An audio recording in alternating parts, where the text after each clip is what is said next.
శ్రీ సాయి సచరిత్రము 9వ అధ్యాయం షిరిడి యాత్ర యొక్క లక్షణములు తాత్యా కోతే పాటిల్ ఐరోపా దేశస్థుని ఉదంతము భిక్ష యొక్క ఆవశ్యకత భక్తుల అనుభవములు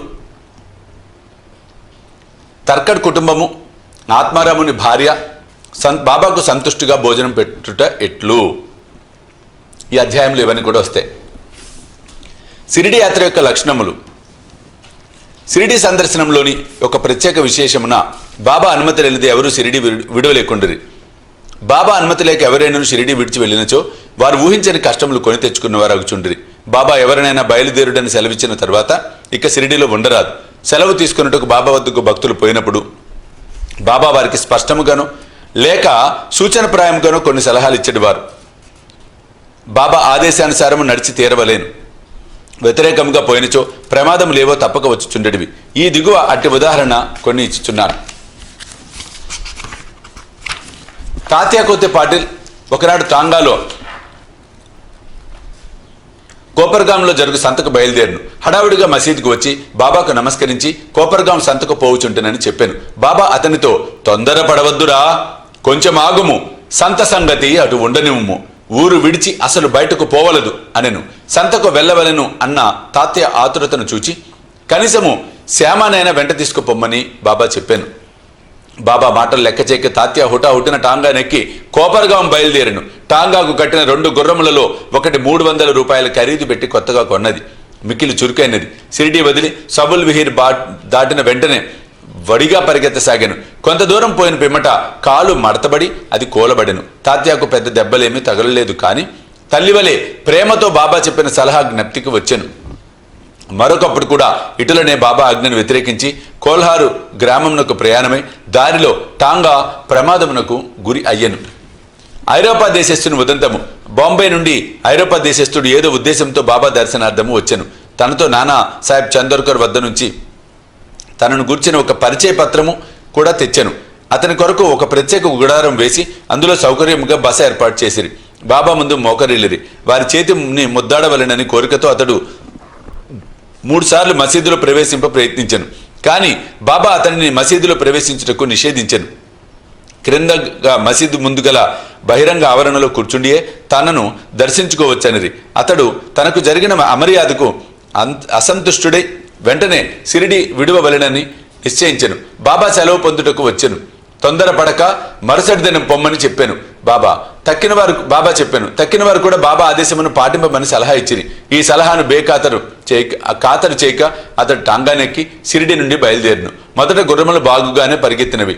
సావుల్ విహీర్ దాటిన కొద్దిసేపట్లో ఒక సైకిల్ టాంగాకు ఎదురు వచ్చాను. దానిని చూచి గుర్రములు బెదిరినవి. టాంగా తలకిందులయ్యను. ఆ పెద్ద మనిషి కిందపడి రోడ్డుపై కొంత దూరం ఈడ్వబడెను. ఫలితముగా గాయములను బాగు చేసుకొనుటకై కోపర్గాములో ఆస్పత్రి పాలయ్యను. ఇటువంటి అనేక సంఘటనల మూలమున బాబా ఆజ్ఞను ధిక్కరించేవారు ప్రమాదములు పాలగుదురని, బాబా ఆజ్ఞానుసారము పోవారు సురక్షితంగా ఉందిరని జనులు గ్రహించిరి. ఇక్కడ మనందరం కూడా గ్రహించవలసింది అంటే బాబా ఏదో కోపంతో చేస్తాడని కాదు, రాబోయే ప్రమాదం ఆయనకు తెలుసు కాబట్టి హెచ్చరించటం. మన సాయి సూచికలు ఎట్లా చేస్తున్నాం చూడండి, హెచ్చరికలు ఇవ్వండి అంతే తప్పితే నువ్వు నా మాట వినలేదు కాబట్టి నీకు కాలు ఫ్రాక్చర్ చేస్తా ఇది కాదు ఇక్కడ అర్థం. ఆయనకు ముందే తెలుసు కాబట్టి అందరూ మనం కూడా గమనించాలి. ప్రాక్టికల్గా ఆయనకి అన్నీ తెలుసు, అంతే కదండి. భూత భవిష్యత్ వర్తమానాలు అన్నీ తెలుసు ఆయనకి. మనం ఆయన బిడ్డలం కాబట్టి వద్దు వద్దు అని వారిస్తాడు. పోవాల్సిందే అన్నప్పుడు ఆయన వ్యతిరేకం అని కాదు, అక్కడ అయ్యో చెప్పకుండా అక్కడ ఉన్న ప్రమాదం కాబట్టి ఆయనకు తెలుసు కాబట్టి అది సరిగ్గా అర్థం చేసుకుంటేనే సచ్చరిత్రలో అన్ని కూడా విషయాలు మనకి అవగతం అవుతాయి. భిక్ష యొక్క ఆవశ్యకత బాబాయే భగవంతుడైనచో వారి భిక్షాటనం చే జీవితమంతయు గడపనేలా అను సందేహము చాలా మందికి కలగవచ్చును. దీనికి భిక్షాటనం చేసి జీవించక ఎవరికి కలదు, పంచశూనములు వానిని పోగొట్టుకుని మార్గమేది అను 2 ప్రశ్నలకు వచ్చి సమాధానంతో సమాధానపడును. సంతానము, ధనము, కీర్తి సంపాదించుట అందు ఆపేక్ష వదులుకొని సన్యసించువారు భిక్షాటనముచే జీవించవచ్చని మన శాస్త్రములు ఘోషించుచున్నవి. వారి ఇంటి వద్ద వంట ప్రయత్నములు చేసుకొని తినలేరు. వారికి భోజనం పెట్టు బాధ్యత గృహస్థులపై కలదు.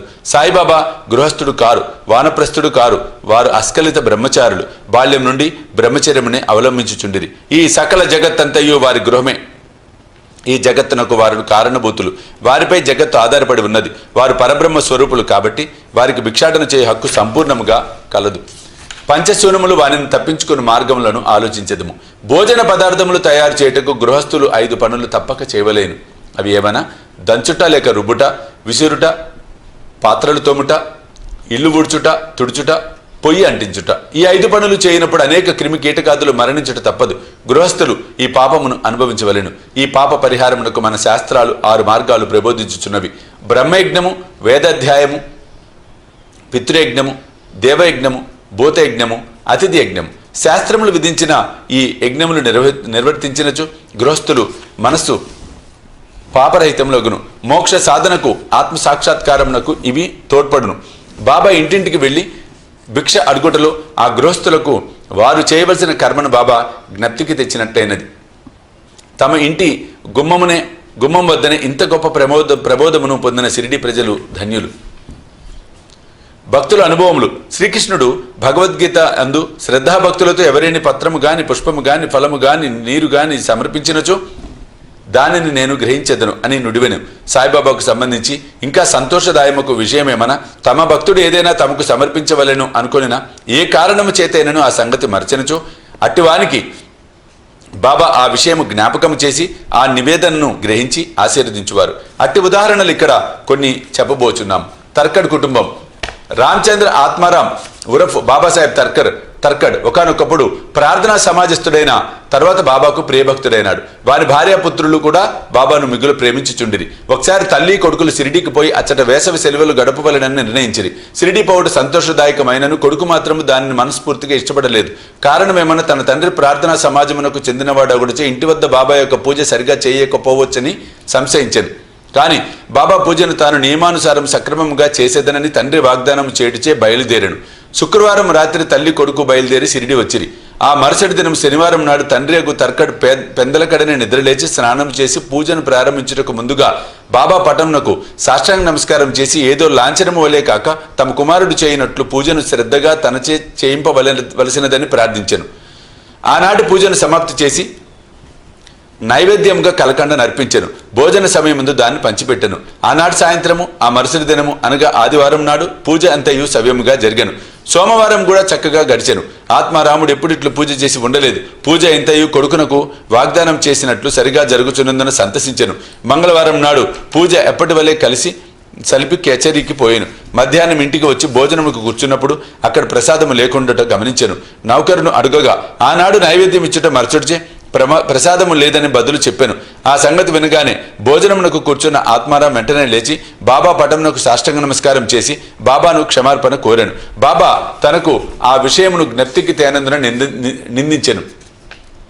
ఈ సంగతులన్నింటినీ షిరిడిలో ఉన్న తన కొడుకునకు రాసి బాబాను క్షమార్పణ వేడుకొనెను. ఇది బాంద్రాలో మంగళవారం నాడు మధ్యాహ్నం సుమారు 12 గంటలకు జరిగెను. అదే సమయమందు షిరిడిలో మధ్యాహ్న హారతి ప్రారంభించుటకు ముందు ఆత్మారాముని భార్యతో బాబా ఇట్లనను, తల్లి, ఏమైనా తినవలెను అన్న ఉద్దేశముతో బాంద్రాలోని మీ ఇంటికి పోయి తిని తలుపు తాళము వేసి ఉండెను. ఎలాగో లోపల ప్రవేశించి తిని, కానీ అక్కడ తినుటకేమీ లేకపోవటచే తిరిగి వచ్చి తిని అనెను. బాబా మాటలు ఆమెకేమీ బోధపడలేదు. కానీ పక్కనే ఉన్న కుమారుడు మాత్రము ఇంటి వద్ద పూజలో ఏమీయో లోటుపాటులు జరిగినవని గ్రహించి ఇంటికి పోవుటకు సెలవిమ్మని బాబాని అడిగాను. అందులోకి బాబా పూజను అక్కడే చేయమని, ఇంటికి పోన అవసరం లేదని చెప్పాను. వెంటనే కొడుకు షిరిడీలో జరిగిన విషయమంతా వివరముగా తండ్రికి ఉత్తరము రాసి బాబా పూజను అశ్రద్ధ చేయవద్దని కోరాను. ఈ 2 ఉత్తరములు ఒకటికొకటి మార్గమధ్యమున తటస్థపడి తమ గమ్యస్థానములను చేరను. ఇది ఆశ్చర్యము కదా. ఆత్మారాముని భార్య. ఇక ఆత్మారాముని భార్య విషయము. ఒకసారి ఆమె 3 పదార్థములను బాబా నైవేద్యమునకు పెట్టుటకు సంకల్పించెను. ఒకటి వంకాయ పెరుగు పచ్చడి, వంకాయ వేపుడు కూర, దూద్పేడ. బాబా వీడినెట్లు గ్రహించినో చూసేదము. బాంద్రా నివాసేగు రఘువీర భాస్కర్ పురందరే బాబాకు మిక్కిలి భక్తుడు. అతడు ఒకనాడు భార్యతో షిరిడి బయలుదేర్చుండెను.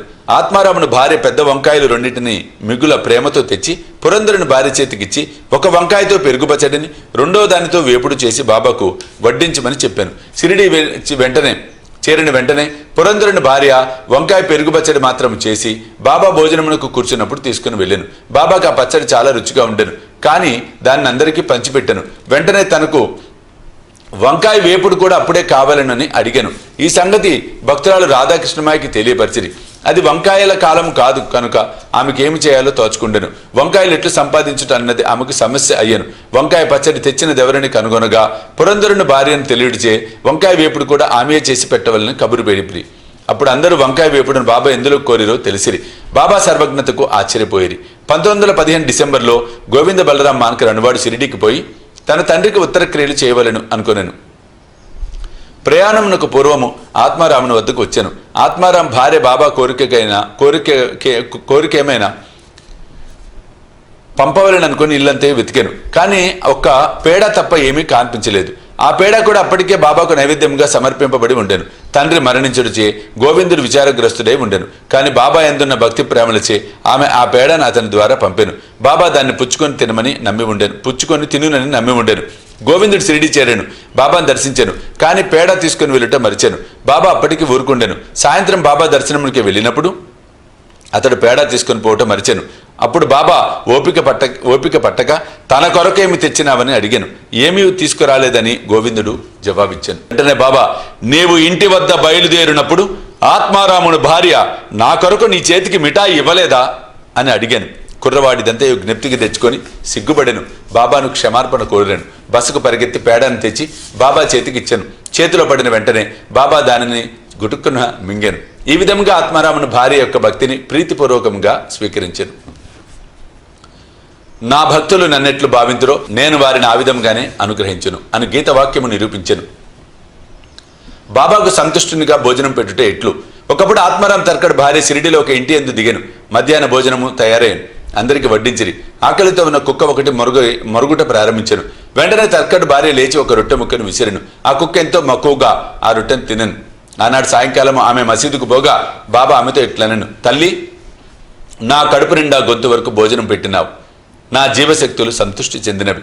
ఎల్లప్పుడూ ఇట్లనే చేయము. ఇది నీకు సద్గతి కలుగు చేయను. ఈ మసీదులో కూర్చుండి నేను ఎన్నడూ అసత్యము ఆడను. నా ఎందిట్లే దైవంచుము. మొదట ఆకలితో ఉన్న జీవికి భోజనము పెట్టిన పిమ్మట నీవు భుజించుము. దీనిని జాగ్రత్తగా జ్ఞప్తి అందు ఉంచుకొనుము. ఇదంతా ఆమెకేమీ బోధపడలేదు. కావున ఆమె ఇట్లు జవాబిచ్చాను, బాబా, నేను నీకెట్లు భోజనం పెట్టగలను? నా భోజనం కొరకు ఇతరులపై ఆధారపడి ఉన్నాను. నేను వారికి డబ్బిచ్చి భోజనం చేయుచున్నాను. అందులోకి బాబా ఇట్లు జవాబిచ్చాను, నీవు ప్రేమపూర్వకముగా పెట్టిన ఆ రొట్టె ముక్కను తిని ఇప్పటికీ త్రేణుపులు తీయుచున్నాను. నీ భోజనమునకు ముందు ఏ కుక్కను చూచి నీవు రొట్టె పెట్టితివో అదియు నేను ఒక్కటే. అట్లనే పిల్లులు, పందులు, ఈగలు, ఆవులు మొదలగు కలవన్నీయు నా అంశములే. నేనే వాని ఆకారములలో తిరుగుచున్నాను. ఎవరైతే సకల జీవకోటిలో నన్ను చూడగలుగుదురో వారే నా ప్రియభక్తులు. కావున నేను వేరు, తక్కిన జీవరాశి అంతయు వేరు అను ద్వంద్వ భావమును భేదమును విడిచి నన్ను సేవింపుము. ఈ అమృత తుల్యముకు పలుకులు బాబా మాటలు ఆమె హృదయముకు ఎంతో కదిలించినవి. ఆమె నేత్రములు అశ్రువులతో నిండెను. గొంతు గద్గద్దమయ్యేను. ఆమె ఆనందమునకు అంతులేకుండెను. నీతి, జీవులన్నిటి యందు భగవంతుని దర్శింపుము అన్నది ఈ అధ్యాయంలో నేర్చుకునవలసిన నీతి. ఉపనిషత్తులు, భగవద్గీత, భాగవతము మొదలగునవి అన్నీ భగవంతుని ప్రీతి ప్రతి జీవి యందు చూడమని ప్రబోధించుచున్నవి.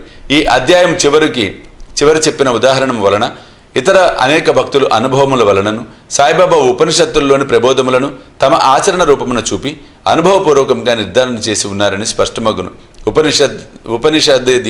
ఉపనిషాదాది గ్రంథములలో ప్రతిపాదింపబడిన తత్వమును అనుభవింపపూర్వకముగా ప్రబోధించిన సమర్థ సద్గురుడే శ్రీ సాయిబాబా. 9వ అధ్యాయం సంపూర్ణం. సద్గురు సాయినాథార్పణమస్తు. శుభం భవతు.